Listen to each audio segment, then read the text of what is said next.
Hello again. This is setting up my lesson planner at the secondary level, video 3 for editing your Eduphoria profile. So as we get started, let me close out this PowerPoint, and remember you're going to go to the Eduphoria login page. The Eduphoria login page is a.schoolobjects.com. Remember, we need to be using Google Chrome in order to eliminate any problems there. Your sign-in is your email, so I'm going to sign in with my test email where I have be set up as a teacher so I can demonstrate. Put in my password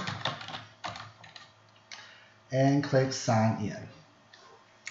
Remember, you're going to wind up at this landing page. We're primarily working in Forethought, but today, before we even get into Forethought, we are going to do one thing called Edit My Profile. If you are coming back from a new year, and you may have changed classes or grade levels or something like that, that sort of thing, or if you just need to update because there's been some changes, or if you're a new teacher, it's automatically going to launch you into My Profile.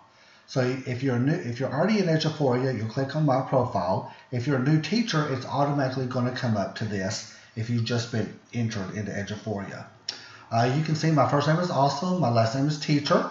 There's my email address, and at this point I'm working in the Gateway Academy one, so I am a part of the Sierra Vista. If you are a Sierra Vista teacher, you click there. If you are a Town Lake, you click here. If you're an administrator, you would actually click here, and that would give you access to both of them. So you click on your appropriate campus. You can upload an image of yourself. I'm not going to do that today, but let's say I've done all that and that's all correct. I would click Next.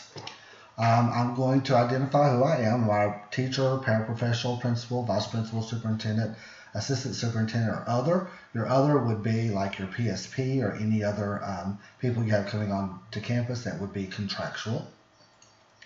Click Next, and you're going to tell what subject areas you teach in. Just click on the ones that are there. You can click as many or as few as you want, or as appropriate to your campus. Click Next. You're going to pick the grade levels. For us, we're all going to pick 9th, 10th, 11th, and 12th. Because we're secondary and we're high school, we can teach a little bit of all of these, so you're going to want all 4 of those checked in order to have an accurate planner. Click Next, and it's going to ask you to set up a security question. I've already set mine up, so I'm not going to do anything here. I'm not going to suggest changing my password or anything like that. If you did want to change your password, this is where you would go in and you do it, is in your profile. It's not going to let me go on, so I'm just going to go ahead and enter it for me. That was my childhood nickname.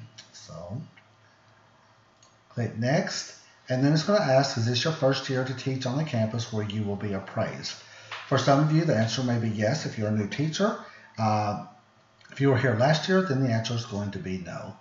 Save changes, and it takes you back to this landing page. It is that simple to update your profile. It's located down here at the bottom towards the middle, and then you're ready for the next step. Thank you so much.